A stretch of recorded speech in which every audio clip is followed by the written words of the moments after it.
আপনারা শুনছেন লেখক হুমায়ুন আহমেদের বৃষ্টিবিলাস। আজ শুনবেন উপন্যাসটির চতুর্থ পর্ব। দ্রৌপদী কি খুব ভালো রাখতেন? ওনার 5টা স্বামী ছিল না? এশা হাসছে। শ্যামা বলল, হাসছিস কেন? এশা বলল, বেচারি দ্রৌপদীর কথা ভেবে হাসছি।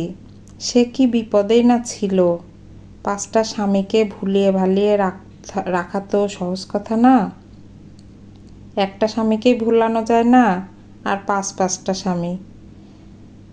কোনো স্বামী হয়তো লাজুক, সে স্ত্রীকে একভাবে চাইবে, আবার কোনো স্বামী নির্লজ্জ, সে চাইবে অন্যভাবে। শ্যামা বলল, এসা চুপ কর তো, তোর মুখে এই ধরনের কথা একেবারেই মানাচ্ছে না। কেন, তোমার কাছে কি মনে হয় আমি এখনো ছোট? ছোটই তো। আমি অনেক বড় হয়ে গেছি আপা। যতটা তুমি আমাকে ভাবো আমি তার চেয়েও বড়। তুমি তো এখনো বিয়ে করনি, আমি কিন্তু বিয়ে করে ফেলেছি। শ্যামা উঠে বসতে বসতে বলল, তার মানে? এশা কিছু বলল না, হাসল।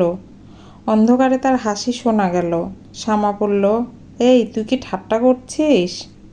এরকম ঠাট্টা করবি না। তুই যেভাবে বললি আমার মনে হলো সত্যি বুঝি কিছু করে ফেলেছিস। এশা বলল, আমি যা করি খুব চিন্তা ভাবনা করে করি। ইচ্ছা হলো আর হুট করে ঘটনা ঘটিয়ে ফেললাম। আমার বেলায় এরকম কখনো হবে না। যদি আমি কাউকে কিছু না জানিয়ে গোপনে বিয়ে করি, তাহলে বুঝতে হবে এটা ছাড়া আমার হাতে অন্য কোনো পথ ছিল না। তুই কি গোপনে বিয়ে করেছিস? না, এখনো করিনি। তবে আবার কি? বিয়ে করব। ছেলেটা কে? এশা হাসল। শ্যামা কঠিন গলায় বলল, হাসি বন্ধ কর, বলতো ছেলেটাকে। তুমি চিনবে না, খুবই আজেবাজে টাইপের ছেলে। আজেবাজে টাইপ ছেলের সঙ্গে তোর পরিচয় হলো কিভাবে? যেভাবে হোক হয়েছে। ছেলে কি করে? কিছু করলে তো বলতাম না আজেবাজে টাইপ ছেলে। কিছুই করে না, মানুষের কাছ থেকে চাঁদা তোলে। তার মানে? রবীন্দ্র জয়ন্তী করবে, তার জন্য চাঁদা তুলবে। নজরুল দিবস করবে, তার জন্য চাঁদা তুলবে। পাড়ায় ক্রিকেট খেলার চাঁদা, দুস্থ জনগণের জন্য চাঁদা। এ পাড়ার মানুষদের মাসের মধ্যে 2-3 বার তাকে চাঁদা দিতে হয়। যে চাঁদা দেয় সে হাসি মুখে দেয়, সেও হাসি মুখেই চাঁদা নেয়। চাঁদা তোলা প্রাইভেট লিমিটেড কোম্পানির সে একজন ডিরেক্টর। তার ব্যবহারও অত্যন্ত ভালো। অফিস বসদের ব্যবহার সাধারণত ভালো হয় না, তারা খিটখিটে স্বভাবের হয়। ইনি সেরকম না। তুই আমার সঙ্গে ইয়ার্কি করছিস না তো? না। শ্যামা বিছানা থেকে নেমে দরজার দিকে যাচ্ছিল। এশা তীক্ষ্ণ গলায় বলল, যাচ্ছ কোথায়? শ্যামা বলল, বাবাকে ডেকে তুলি, তোর কথাগুলো তাকে বলি। এশা বলল, বাবার শরীর ভালো না, ঘুমুচ্ছেন। তাছাড়া বাবাকে তোমার কিছু বলতে হবে না, যা বলার আমিই বলবো। তুমি চুপ করে বিছানায় বসো। সুলতানার শোবার ঘর থেকে কথাবার্তা শোনা যাচ্ছে। দরজা খোলা হলো। স্বামী স্ত্রী দুজন একসঙ্গে বেরুচ্ছেন। সারা শব্দ পেয়ে এশা এবং শ্যামা ঘর থেকে বের হয়েছে। এশা বলল, কি হয়েছে? সুলতানা লজ্জা লজ্জা গলায় বললেন, কাণ্ড দেখ না, তোর বাবা এখন বলছে ভাত খাবে। তার নাকি শরীর ভালো লাগছে, ক্ষুধা হচ্ছে। এশা বলল, তোমরা খাবার টেবিলে বসো, আমি খাবার গরম করে আনছি। আব্দুর রহমান মেয়ের দিকে তাকিয়ে সংকুচিত গলায় বললেন, আমার মনে হয় ফুড পয়জনিং হয়েছিল। বমির সঙ্গে পয়জন সবটা বের হয়ে গেছে, এখন শরীর ফ্রেশ লাগছে। এশা খাবার গরম করছে। শ্যামা দাঁড়িয়ে আছে তার পাশে। শ্যামা তীক্ষ্ণ দৃষ্টিতে বোনের দিকে তাকাচ্ছে, তার মুখ থমথম করছে। শ্যামা বলল, ছেলের নাম কি? এশা হালকা গলায় বলল, নামে তো আপা কিছু আসে যায় না। ওর নাম সলিম হলেও যা, দবির হলেও তা, আবার খলিলুল্লাহ হলেও ঠিক আছে। আমি মনে হয় ছেলেটাকে চিনতে পারছি। একদিন কলেজে যাবার জন্য রিক্সা পাচ্ছিলাম না, তখন ফর্সা মতো লম্বা একটা ছেলে রিক্সা ঠিক করে দিয়ে আমাকে বলল, আপা উঠুন। রিক্সাওয়ালা কি তোমার কাছ থেকে ভাড়া নিয়েছে? ভাড়া নেবে না কেন? এশা হালকা গলায় বলল, রিক্সাওয়ালা তোমার কাছ থেকে ভাড়া নিলে বুঝতে হবে মাহফুজ না। মাহফুজ রিক্সা ঠিক করে দেবে আর রিক্সাওয়ালা ভাড়া নেবে, এরকম হতেই পারে না। ছেলের নাম মাহফুজ? হ্যাঁ। তুই কি সত্যি সত্যি তাকে বিয়ে করেছিস? আমার গা ছুঁয়ে বলতো প্লিজ। এশা বিরক্ত গলায় বলল, টেনশনে তোমার চোখ মুখ শুকিয়ে গেছে। তুমি টেনশন করছো কেন? টেনশন করব আমি। তোমার এখানে টেনশন করার কিছু নেই। আমি টেনশন করব না? না, আমরা যখন একসঙ্গে ছিলাম তখন একজন আরেকজনের সমস্যা দেখেছি। একসঙ্গে থাকার সময় শেষ হয়েছে। তোমার একটা জীবন শুরু হতে যাচ্ছে। তুমি তোমারটা দেখবে, আমি দেখব আমারটা। তোর কি হচ্ছে না হচ্ছে তা নিয়ে আমি চিন্তা করব না? না, করবে না। বড় খালা বা ছোট খালা, এদের কারোর সঙ্গে কি মার যোগ আছে? যোগ নেই। হঠাৎ হঠাৎ বিয়ে, জন্মদিন এইসব উৎসবে তাদের দেখা হয়। এই পর্যন্তই। আমাদের অবস্থাও তাই হবে। তুমি তোমার সংসার নিয়ে ব্যস্ত হয়ে পড়বে, আমি আমার সংসার নিয়ে ব্যস্ত হব। কাজে আমাকে নিয়ে দুশ্চিন্তা না করে নিজের জীবনটা কেমন যাবে তা নিয়ে চিন্তা করো। ইদানিং তুই নিজেকে খুব বুদ্ধিমতী ভাবছিস। ভাবাভাবির কিছু নেই আপা, আমি বুদ্ধিমতী। বুদ্ধিমতী কোনো মেয়ে চাঁদাবাজ ছেলের প্রেমে পড়ে? হ্যাঁ পড়ে। অতি চালাকের গলায় দড়ি, এই প্রবচনটা জানো না? আমি অতি চালাক বলেই আমার গলায় দড়ি। পুরো ঘটনাটা কি আমাকে বলবি? না, ঘটনা বললে বেড়াতে লাগে না। আব্দুর রহমান সাহেব খেতে বসেছেন। এশা খাবার এগিয়ে দিচ্ছে। তিনি মেয়ের দিকে তাকিয়ে আদুরে গলায় বললেন, মাছের তরকারিটা অপূর্ব হয়েছে রে মা। এশা শীতল গলায় বলল, মাছের তরকারি তুমি এখনো মুখে দাওনি বাবা? আব্দুর রহমান বিব্রত গলায় বললেন, মুখে দিতে হবে না, আমি চেহারা দেখেই বুঝতে পারছি। চেহারা দেখেই 16 আনার 12 আনা বোঝা যায়। এশা বলল, চেহারা দেখে কিছুই বোঝা যায় না। শামা 1 প্যাকেট বাবল গাম, একটা ইরেজার কিনল। পছন্দের ইরেজার বেছে বের করতে তার সময় লাগলো। বাজারে নানা ধরনের ইরেজার এসেছে। পেন্সিলের দাগ মুছতে পারুক আর না পারুক, দেখতে সুন্দর। শামার বুক সামান্য ধকধক করছে। দোকানিকে দাম দেওয়ার পর তাকে অভিনয় করতে হবে। অভিনয়টা ভালো হতে হবে। আতাউরকে দোকানের এক মাথায় দেখা যাচ্ছে। আতাউরকে দেখে চমকে ওঠার ভান করতে হবে। চমকে উঠে বলতে হবে, আপনি এখানে কি করছেন? কথা বলারও বিপদ আছে। গলার স্বর চিনে ফেলবে না তো? ভুরু কুঁচকে ভাববে না তো টেলিফোনে যে কথা বলছিল তার সঙ্গে এই মেয়েটার গলার স্বরের এত মিল কেন? না, তা ভাববে না। টেলিফোনে মানুষের গলার স্বর অন্যরকম শোনায়। তাছাড়া 2 বোনের গলার স্বরে মিল থাকতেই পারে। শামার বান্ধবী তৃণা এবং তার মার গলার স্বর অবিকল একরকম। এই নিয়ে কত ঝামেলা হয়েছে। সাগর ভাই তৃণাদের বাসায় টেলিফোন করেছেন। টেলিফোন ধরেছেন তৃণার মা। তিনি হ্যালো বলতেই সাগর ভাই বললেন, জান গো, তুমি কেমন আছো? তোমার কি রাগ কমেছে? তৃণার মা শান্ত গলায় বললেন, তুমি কাকে চাচ্ছ? তৃণাকে? ও টয়লেটে আছে, আমি তৃণার মা। বাবলগাম এবং ইরেজারের দাম দেওয়া হয়েছে। এখন শামা চলে যেতে পারে।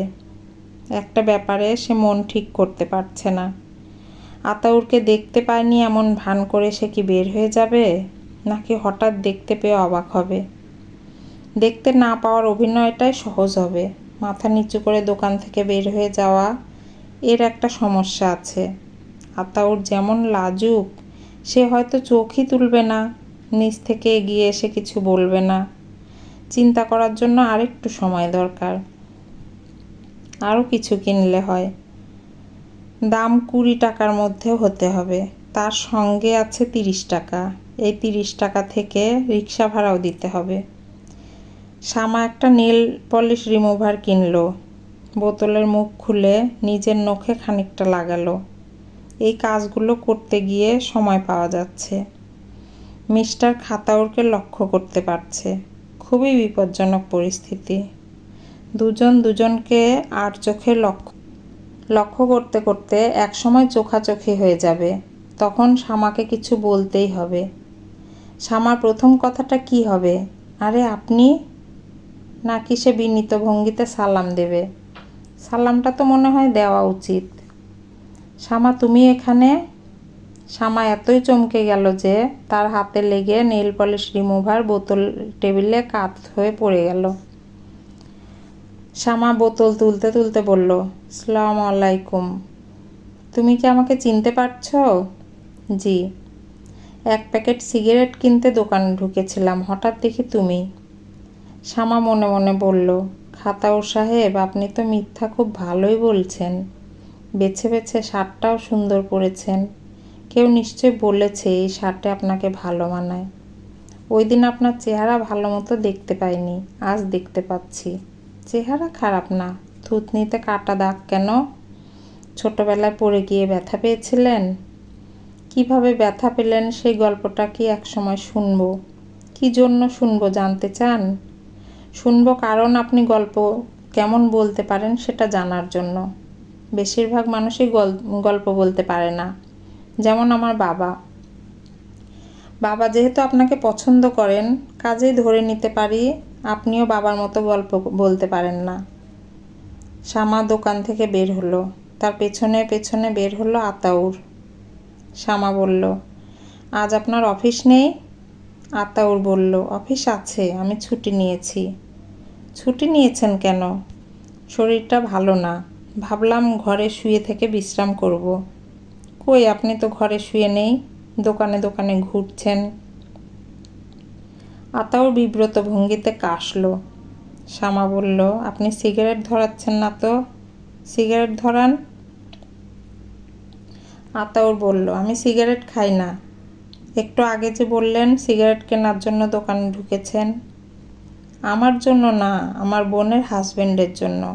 দুলাভাই খুব সিগারেট খান। কেউ তাকে সিগারেট উপহার দিলে তিনি খুব খুশি হন। আমি মাঝে মাঝে তাকে সিগারেট দিই। ও আচ্ছা। শ্যামা এখন কি করবে বুঝতে পারছে না। রিক্সা ঠিক করে বাসার দিকে রওনা হবে, নাকি ফুটপাতে দাঁড়িয়ে আরও কিছুক্ষণ গল্প করবে? এক জায়গায় দাঁড়িয়ে গল্প করা যায় না, গল্প করতে হয় হাঁটতে হাঁটতে, কিংবা কোথাও বসতে হয়। নোয়ানীর জমিদার মিস্টার আতাউর কি এই সহজ সত্যটা জানে? মনে হয় জানে না। আতাউর বলল, এশা কেমন আছে? শ্যামা বলল, ভালো আছে। হঠাৎ এশার কথা জানতে চাইছেন কেন? এমনি, কোনো কারণ নেই। ওকে তো আপনি দেখেনও নি। দেখেছি, একবার জানালা দিকে তাকিয়েছিল। তুমি কি এখন বাসায় চলে যাবে? জি। দাঁড়াও, রিক্সা ঠিক করে দেই। রিক্সা ঠিক করতে হবে না, আমি রিক্সা ঠিক করতে পারবো। আতাউর খুবই অস্বস্তির সঙ্গে বলল, শ্যামা, তুমি কি আমার সঙ্গে এক কাপ চা খাবে? কোথায় চা খাবেন? কোনো রেস্টুরেন্টে বসে, বা ধরো। শ্যামা তাকিয়ে আছে। আতাউর তার কথা শেষ করতে পারল না। অসহায় ভঙ্গিতে তাকালো। শ্যামা বলল, দুপুরবেলা কি চা খাবার সময়? না, তা না, মানে, আচ্ছা ঠিক আছে, রিক্সা করে দেই। শ্যামা বলল, আপনার যদি খুব চা খেতে ইচ্ছা করে তাহলে আমার সঙ্গে বাসায় চলুন, আপনাকে চা বানিয়ে খাওয়াবো। আতাউর এমনভাবে তাকাচ্ছে যেন প্রস্তাবটা তার মনে ধরেছে। শ্যামা ভেবেই পাচ্ছে না জমিদার খাতাউর সাহেব বোকা নাকি। যদি সত্যি সত্যি মানুষটা বলে চলো যাই, তাহলে বুঝতে হবে মানুষটা বোকা। মেয়েদের সবচেয়ে বড় অভিশাপ হলো বোকা স্বামীদের সঙ্গে সংসার যাপন। বোকা স্বামীরা স্ত্রীকে টেবিল ভাবে। ঘরের এক কোণায় টেবিলটা পড়ে থাকবে, চেয়ারের তাও নড়াচড়ার সুযোগ আছে, এক জায়গা থেকে আরেক জায়গায় নেওয়া হয়। টেবিলের সেই সুযোগও নেই। শ্যামা বলল, আপনার চিন্তা শেষ হয়েছে? কি ঠিক করলেন? তোমাদের বাসায় কেউ কিছু মনে করবে না তো? মনে তো করবেই। কি মনে করে সেটা হলো কথা। এশা কি বাসায় আছে? জানি না। আতাউর অস্বস্তির সঙ্গে এদিক ওদিক তাকাচ্ছে। শ্যামা বলল, আপনি দ্রুত মন ঠিক করুন। এতক্ষণ রাস্তার উপর দাঁড়িয়ে কথা বলা যায় না। দেখুন না, সবাই তাকাচ্ছে আমাদের দিকে। তুমি কি যেতে বলছো? আমি কিছুই বলছি না, যা বলার আপনিই বলছেন। চলো যাই। দুটো রিক্সা ঠিক করুন, একটায় আমি যাব, পেছনে পেছনে আপনি যাবেন। তোমার মা কিছু মনে করবেন না তো? শ্যামা জবাব দিল না। তার খুবই বিরক্ত লাগছে। বাইরের বারান্দায় কাঠের চেয়ারে আতাউরকে বসিয়ে শ্যামা ঘরে ঢুকল। আশ্চর্য ব্যাপার, বাসা খালি। সুলতানা তার ঘরে দরজা ভেজিয়ে শুয়ে আছেন। এশা নেই, মন্টু নেই। কাজের মেয়েটা বাথরুমে কাপড় ধুচ্ছে। সদর দরজাও খোলা। যে কেউ দরজা খুলে টিভি ভিসিআর নিয়ে চলে যেতে পারত। সুলতানা মেয়েকে দেখে উঠে বসলেন। শ্যামা বলল, মা শরীর খারাপ? সুলতানা বলল, সামান্য গা গরম। তোমাকে বিছানা থেকে নামতে হবে না, শুয়ে থাকো। এশা কোথায়? মন্টু কোথায়? মন্টু কোচিং সেন্টারে, সন্ধ্যাবেলায় আসবে। এশা কখন আসবে কিছু বলে যায়নি। দুপুরের খাবার কি? ডাঁটা দিয়ে চিংড়ি মাছ। আর কিছু নেই? না, ডাঁটা দিয়ে চিংড়ি মাছ তো তোর পছন্দ। ভাজাভুজি কিছু করনি? না, ডাল আছে। ঘরে কি বেগুন আছে মা? বেগুন আছে। বেগুন ভাজা খাবি? তোমাকে বেগুন ভাজতে হবে না, কাজের মেয়েটাকে বললে দাও। আর একটু আলু ভাজিয়ে করতে বলো, দুপুরে একজন গেস্ট খাবে। কে? শ্যামা জবাব না দিয়ে হাসল। সুলতানা গেস্টের ব্যাপারটায় গুরুত্ব দিলেন না। শ্যামার বান্ধবীদের কেউ কেউ হঠাৎ এসে পড়ে বলে ভাত খাবো। তেমনি কেউ হবে। সুলতানা বললেন, আগে খবর দিয়ে রাখলে তো গোস্ত রান্না করতাম। শ্যামা বলল, আমার 1000 টাকা তুমি আজ আমাকে দেবে। দুপুরে খাবার পর আমি উপহার কিনতে যাব। ভয় নেই, একা যাব না। দুপুরে যে গেস্ট আমার সঙ্গে খাচ্ছে তাকে সঙ্গে করে নিয়ে যাব। আর বাসায় ফিরব না, বিয়ে বাড়িতে চলে যাব। সারা রাত থেকে পরদিন ফিরব। আজ রাতেই বিয়ে? হ্যাঁ, আজ 17 তারিখ না? কোনো সমস্যা নেই মা, বাবার কাছ থেকে পারমিশন নেওয়া আছে।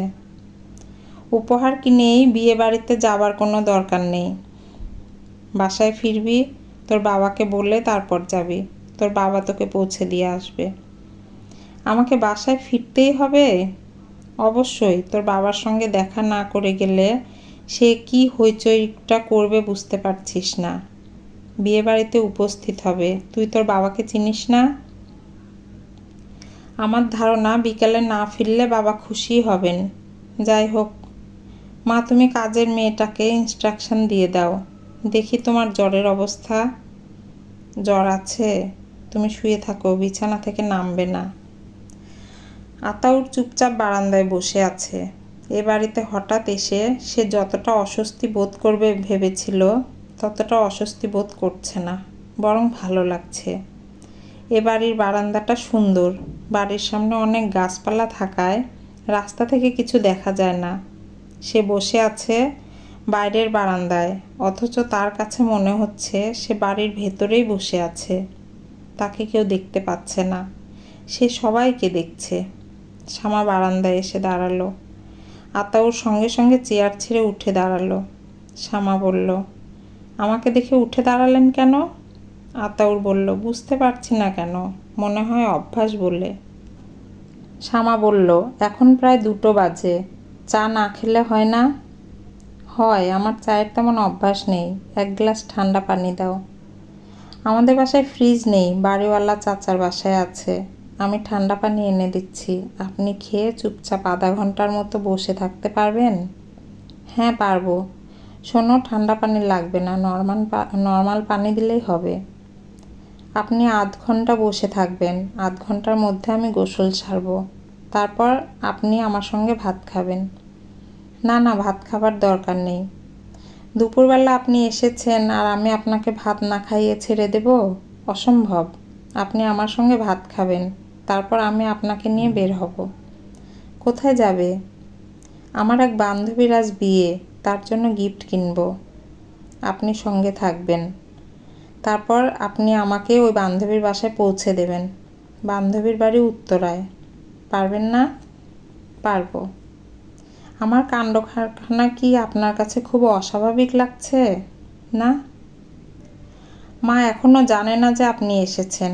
মাকে আমি এখনো কিছু জানাইনি। আপনাকে যখন খাবার জন্য ভেতরে ডাকবো তখনই মা প্রথম দেখবে এবং বিরাট একটা ধাক্কার মতো খাবে। তার মনও খুব খারাপ হবে। মন খারাপ হবে কেন? মন খারাপ হবে কারণ আজ দুপুরে খাবার আয়োজন খুব খারাপ। মা আপনাকে দেখে কি চমকানিটাই না চমকাবে। এটা ভেবেই আমার ভালো লাগছে। তুমি মানুষকে চমকে দিয়ে মজা পাও? হ্যাঁ, খুব মজা পাই। পত্রিকা দেব? বসে বসে পত্রিকা পড়বেন? কিচ্ছু দিতে হবে না, তুমি গোসল করে আসো। এর মধ্যে যদি এশা চলে আসে তাহলে এশাকে অবশ্যই বলবেন আপনার কথা যেন মাকে কিছু না বলে। বলতে পারবেন না? পারবো। বাথরুমে ঢোকার মুখে সুলতানা মেয়েকে ধরলেন, বিস্মিত গলায় বললেন, তুই কার সঙ্গে কথা বলছিলি? শ্যামা সহজ গলায় বলল, আমি তো আগেই বলেছি আমার গেস্ট, দুপুরে খাবে। পুরুষ মানুষ তোর গেস্ট মানে? পুরুষ মানুষ আমার গেস্ট হতে পারে না? সুলতানা চাপা গলায় বললেন। হাসবি না শ্যামা, রঙ্গরসিকতা করবি না। এই ছেলে কে? আমার পরিচিত। কোন সাহসে তুই তাকে নিয়ে বাসায় উপস্থিত হলি? তোর মাথায় বুদ্ধিশুদ্ধি নেই? এক্ষুনি চলে যেতে বল। ভদ্রলোক দুপুরে খাবেন বলে বসে আছেন, এখন কি করে তাকে চলে যেতে বলি? তোমার যদি এতই অসহ্য লাগে তুমি চলে যেতে বলো। আমি বলবো কেন? তুই দাওয়াত করে এনেছিস, তুই বলবি। আচ্ছা যাও, আমি বলবো। গোসল সেরে নেই তারপর বলি। বলে এসে তারপর বাথরুমে ঢুকবি। তোর সাহস দেখে আমি হতভম্ব। তুই একে নিয়ে বিয়ে বাড়িতে যাওয়ার ফন্দি করেছিস? এত ফন্দি ফিকির কার কাছ থেকে শিখেছিস? শ্যামা মাকে সরিয়ে বাথরুমে ঢুকে গেল। সুলতানা বাথরুমের দরজার সামনে থেকে নড়লেন না, ক্রমাগত গজরাতে থাকলেন। শ্যামার খুব মজা লাগছে। হঠাৎ তার মনে হলো সে তার দীর্ঘ জীবনে এত আনন্দ পায়নি। এরকম মনে হবার কারণ কি? এই ছেলের সঙ্গে তার পরিচয় নেই, প্রেম নেই। ঘন্টার পর ঘন্টা তারা গুজগুজ করে গল্প করেনি, লম্বা লম্বা চিঠি চালাচালি করেনি, অথচ এখন এই মুহূর্তে তার কথা ভাবতে ভালো লাগছে। শুধু যে ভালো লাগছে তা না, বুকের মধ্যে ব্যথা ব্যথা লাগছে। এটাই কি প্রেম? হঠাৎ শ্যামার চোখে পানি এসে গেল। চোখে পানি আসার অর্থই বা কী? বাথরুমের দরজায় ধাক্কা পড়ছে। সুলতানা দরজা ধাক্কাচ্ছেন। শ্যামা বলল, কি হলো মা? তুমি দেখি দরজা ভেঙে ফেলার জোগাড় করছো। সুলতানা ফিসফিস করে বললেন, বারান্দায় আতাউর বসে আছে না? হ্যাঁ, ফিসফিস করছো কেন? ফিসফিসানির কোনো কারণ ঘটেনি।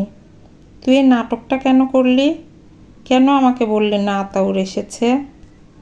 মা প্লিজ ফিসফিস করবে না তো। মনে হচ্ছে তুমি কথা বলছো না, হাঁস কথা বলছে। ঘরে খাবারের আয়োজন এত খারাপ, তুই এটা কি করলি বল তো মা? আমি কিছুই করিনি। তোমার কি ধারণা আমি দাওয়াত করে নিয়ে এসেছি? ভদ্রলোক নিজেই এসেছেন। মা শোনো, তুমি কি দয়া করে জমিদার সাহেবকে এক গ্লাস পানি খাওয়ার ব্যবস্থা করবে? আমার কাছে ঠান্ডা পানি চেয়েছেন, আমি ভুলে গেছি। কি সর্বনাশের কথা! তুই ভুললি কি করে? না জানি কি মনে করছে। কিছুই মনে করছে না মা। তুমি মুত্তালিব চাচার ফ্রিজ থেকে এক বোতল পানি আনাও, তারপর নওয়ানির জমিদারকে এক গ্লাস পানি পাঠাও। আর শোনো মা, বাথরুমের সামনে থেকে সরো। আমি লক্ষ্য করেছি আমি বাথরুমে ঢুকলে তোমার একশো একটা গল্প করার নেশা চাপে। চট করে একটু পোলাও করে ফেলবো। পোলাও কি দিয়ে খাবে? বেগুন ভাজা দিয়ে? ঘরে ডিম আছে, ডিমের কোরমা করি। তোমার যা ইচ্ছা করো। এখন দয়া করে বাথরুমের সামনে থেকে সরো। আমার খুবই বিরক্তি লাগছে। শ্যামা গায়ে পানি ঢালছে। গরমের সময় শরীরে পানি ঢাললেই ভালো লাগে। আজ অন্য দিনের চেয়েও অনেক বেশি ভালো লাগছে কেন? শ্যামার হঠাৎ মনে হলো বাথরুমের বন্ধ দরজার ওপাশে যদি মা দাঁড়িয়ে না থেকে খাতাউর সাহেব দাঁড়িয়ে থাকতো তাহলে চমৎকার হতো। গায়ে পানি ঢালতে ঢালতে খাতাউর সাহেবের সঙ্গে গল্প করা যেত। কি গল্প করা যায়? কোনো মানে হয় না এমন সব গল্প। ধাঁধা জিজ্ঞেস করলে কেমন হয়? মাকড়সার একটা ধাঁধা আছে, কেউ এই ধাঁধার উত্তর পারে না, এটা জিজ্ঞেস করা যেতে পারে।